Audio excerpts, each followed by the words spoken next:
तो आपने अभी तक विभिन्न तरह के ऊतक एवं ऊतक तंत्र के बारे में जाना। चलिए अब हम ये देखते हैं कि द्विबीजपत्री पादपों का शरीर कैसा है। स्क्रीन पर देखिए, ये चित्र सूरजमुखी मूल की अनुप्रस्थ काट है। भीतरी ऊतकों के विन्यास को निम्नलिखित रूप से प्रस्तुत किया गया है।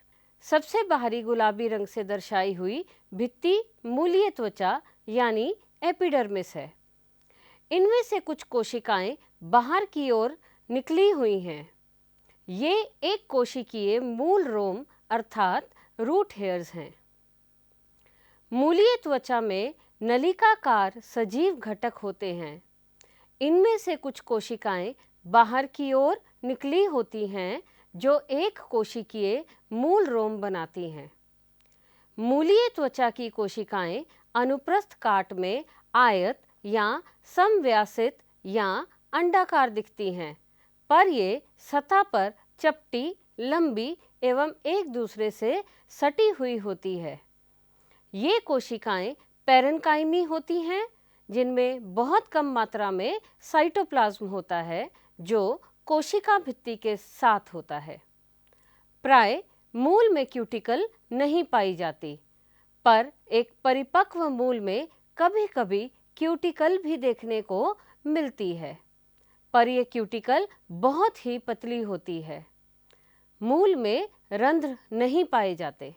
एपिडर्मिस का मुख्य कार्य सुरक्षात्मक आवरण प्रदान करना और पानी और विलय के अवशोषण में मदद करना है।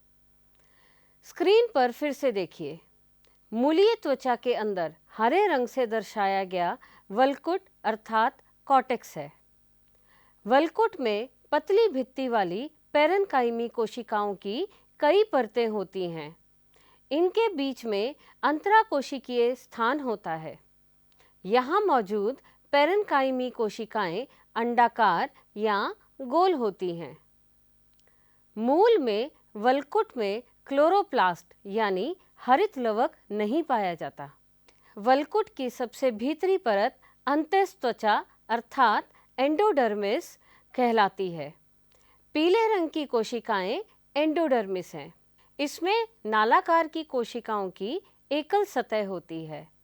इन कोशिकाओं में अंतराकोशिकीय स्थान नहीं होता। अंतःत्वचा की कोशिकाओं की स्पर्श रेखीय तथा आर्य भित्तियों पर कैस्परी पट्टियों के रूप में जल अपरागम्य मोमी पदार्थ सबेरिन होता है। अंतःत्वचा का मुख्य कार्य एक वायुरोधी परत बनाना है, जिसके कारण मूल दाब बना रहता है। अंतःत्वचा के भीतर की ओर मोटी भित्ति पैरेन्काइमी कोशिकाएं होती हैं, जिसे परिरंभ अर्थात पेरिसाइकल कहते हैं। परिरंभ संवहनी बंडल की सबसे बाहर वाली परत है। इन कोशिकाओं में द्वितीयक वृद्धि के दौरान संवहन कैम्बियम तथा पार्श्वीर्य मूल प्रेरित होता है। मूल के केंद्रीय भाग को पित्त कहते हैं।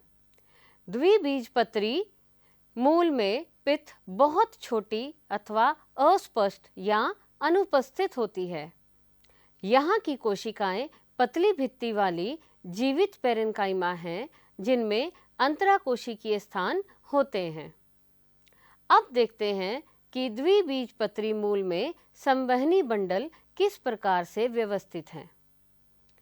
जैसा कि आप अपनी स्क्रीन पर देख सकते हो, संवहनी बंडल में जाइलम और फ्लोएम के 2 से 4 खंड होते हैं।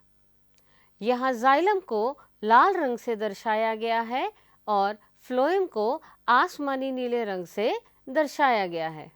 जाइलम तथा फ्लोएम बंडल के बीच पैरेन्काइमी कोशिकाएं हैं, जिन्हें हम कंजक्टिव ऊतक कहते हैं। इस कंजक्टिव ऊतक को गहरे नीले रंग से दर्शाया गया है। जब द्वितीय वृद्धि होनी होती है तो जाइलम और फ्लोएम के बीच में कैम्बियम का एक छल्ला बन जाता है, जो आप अपनी स्क्रीन पर नारंगी रंग में देख रहे हो। ये कैम्बियम अंदर की ओर जाइलम तथा बाहर की ओर फ्लोएम को काटता है।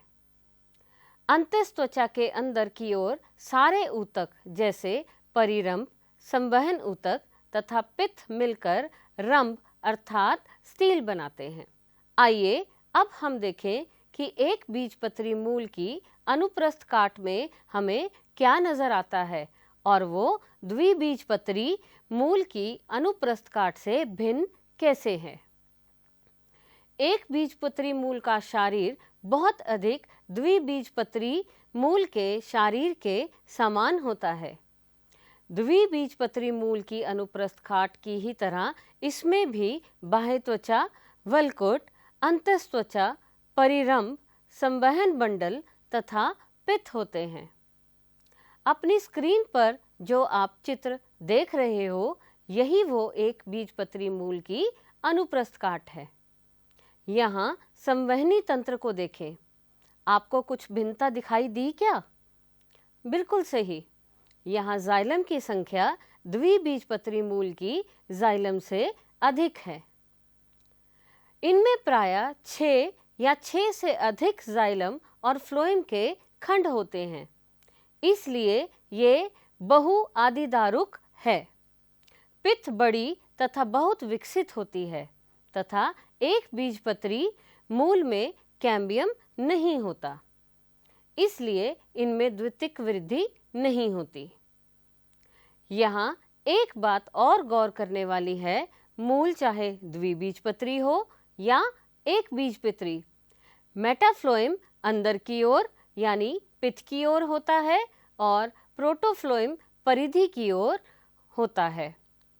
ऑर्किड की मूल में जो मिट्टी में नहीं जाती में एक बाहरी सीमित बहुपत्री परत है जो मल्टीसीरिएट एपिडर्मिस कहलाती है। इसमें कॉम्पैक्ट रूप से व्यवस्थित मृत कोशिकाएं होती हैं जो मूल को एक मोटा आवरण प्रदान करती है। इस तरह की मूल हवा से पानी या नमी को अवशोषित करने में मदद करती है। इस अनोखी परत को वेलेमेन कहा जाता है। बाकी की मूल एक बीजपत्री मूल के समान होती है और इसके वलकुट में कुछ वायु से भरी हुई कोशिकाएं होती हैं।